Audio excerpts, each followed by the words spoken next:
បងកូនចៅនៅបៃហើយពួកលោកនៅទីនេះរៀបចំចាំខ្ញុំនាំមុខយានមកដល់វិមាននិងប្រកាសប្រាប់ក្រមេរៀបមង្គលការចាំមួយយានចាំមួយយានស្រឡាញ់នេះ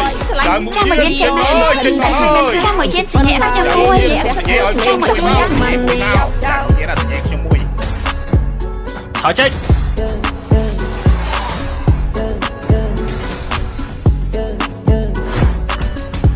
សួស្តីនៅនាងចាស់ខ្ញុំឈ្មោះឈិនអឺហ្វូ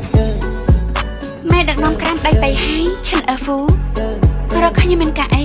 មនឹកស្មានថានៅនាងចាស់ក៏ធ្លាប់លើឈ្មោះរបស់ខ្ញុំដែរយប់នេះខ្ញុំអញ្ជើញលោកម្ចាស់អ្នកធំប្រចាំបៃហើយឮថាគាត់ស្រឡាញ់អ្នកនាង